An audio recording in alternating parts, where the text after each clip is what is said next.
There is someone in your life right now who might be manipulating you. And the uncomfortable truth is, if they are good at it, you probably have no idea it is happening. Manipulation does not look like what most people think it looks like. It is not obvious. It is not dramatic. The most effective manipulators do not raise their voice or make threats. They are subtle. They are patient. And they wrap their control in language that sounds perfectly reasonable. Today I am going to walk you through 5 signs that someone is secretly manipulating you. These are not theories.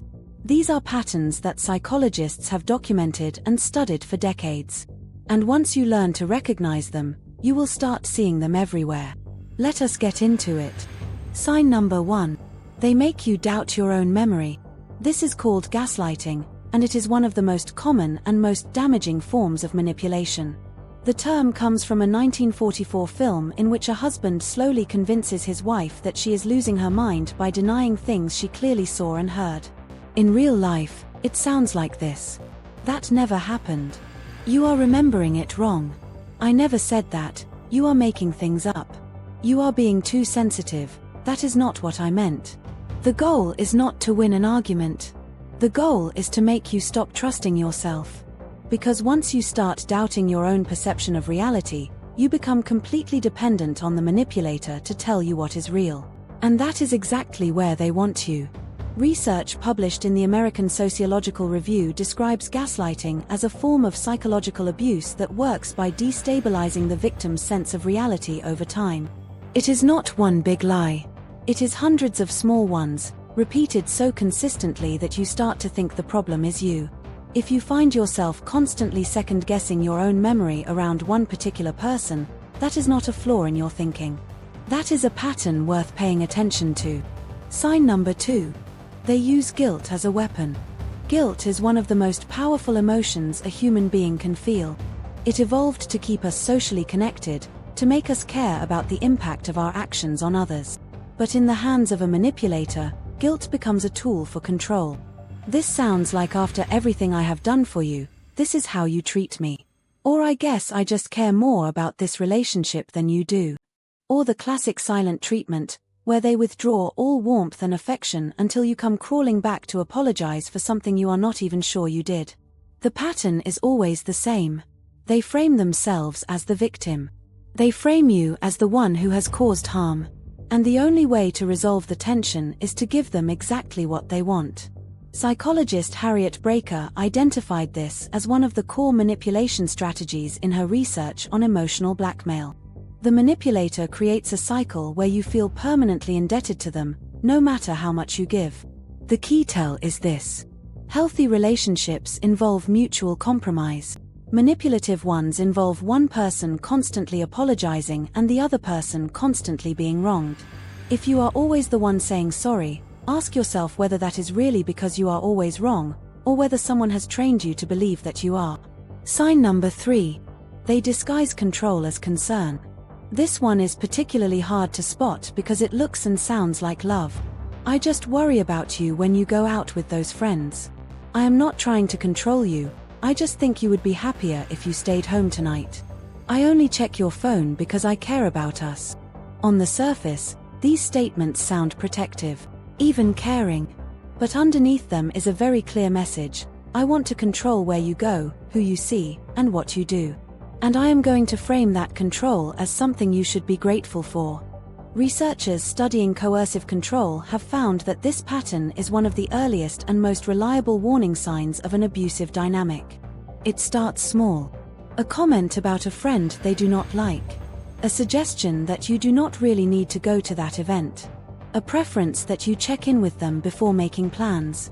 Each individual request seems reasonable. But over time, the cumulative effect is that your world gets smaller and smaller, and the manipulator becomes the center of it. The distinction between genuine concern and disguised control is simple. Genuine concern respects your autonomy. It says, I hope you have a great time, let me know if you need anything. Control disguised as concern removes your autonomy. It says, I do not think you should go, and if you do, it means you do not care about my feelings. Sign number 4. They shift the blame every single time. You go to them with a legitimate concern. You say it hurt me when you did that. And somehow, within 2 minutes, you are the one defending yourself. The conversation has completely flipped. You walked in as the person who was hurt, and you walked out as the person who needs to apologize. This is called DAVO, an acronym coined by psychologist Jennifer Freyd. It stands for deny, attack, reverse victim and offender. And it is one of the most well-documented manipulation tactics in psychological literature. Here is how it works. First, they deny the behavior. I did not do that. Then, they attack the person who confronted them. You are always starting arguments. You are so negative. Then they reverse the roles, positioning themselves as the real victim. I cannot believe you would accuse me of that. Do you know how hurtful that is? By the end of the conversation, you are comforting them. Your original concern has been completely buried. And if this happens enough times, you eventually stop raising concerns altogether, because you know that every attempt to address a problem will end with you feeling worse than when you started. If someone in your life cannot hear feedback without turning it into your fault, that is not a communication problem. That is a control strategy. Sign number 5. They slowly isolate you from other people. This is the most dangerous sign on this list, because isolation is the foundation on which every other manipulation tactic is built. The more isolated you are, the fewer reality checks you have. The fewer people you talk to, the easier it is for the manipulator to define your reality for you. Isolation rarely happens suddenly. It is gradual. It starts with subtle criticism of the people closest to you. Your sister is a bad influence. I do not think your friends really care about you the way I do. Your family does not understand our relationship. Over time, these small comments create doubt. You start pulling away from people. You cancel plans. You stop calling. And the manipulator fills the gap, becoming your primary source of support, validation, and connection. Research on coercive control consistently identifies isolation as one of the most reliable predictors of an escalating abusive dynamic. It is not a side effect. It is a strategy. Because a person with a strong support network is much harder to manipulate than a person who is alone. If you have noticed that your social circle has shrunk significantly since a particular person entered your life, and that the shrinking was driven by their opinions or preferences rather than your own choices, that is a pattern worth examining very carefully. So how do you protect yourself? The single most important thing you can do is trust your own perception. Manipulators succeed because they convince you that your feelings are wrong, your memory is faulty, and your concerns are unreasonable. The moment you start trusting yourself again is the moment their power begins to break down. Beyond that, 3 practical steps. First, name the pattern. Once you can identify what is happening, it loses much of its power. Gaslighting, guilt-tripping, blame-shifting, isolation. Give it a name. Second, talk to someone outside the relationship. A friend, a family member, a therapist, a helpline. Get an outside perspective. Manipulators thrive in closed systems where their version of events is the only one that exists. Third, set a boundary and watch what happens. In a healthy relationship, a reasonable boundary is respected. In a manipulative one, a boundary is treated as an attack. How someone responds to the word no tells you everything you need to know about their respect for you.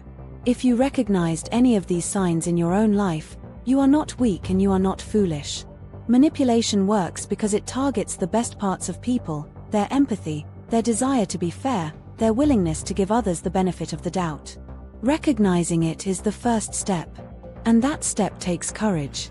If this video helped you see something more clearly, subscribe for more on the psychology behind everyday life. And if there is a sign you have experienced that I did not cover, share it in the comments. Your experience might help someone else recognize what is happening to them. I will see you in the next one.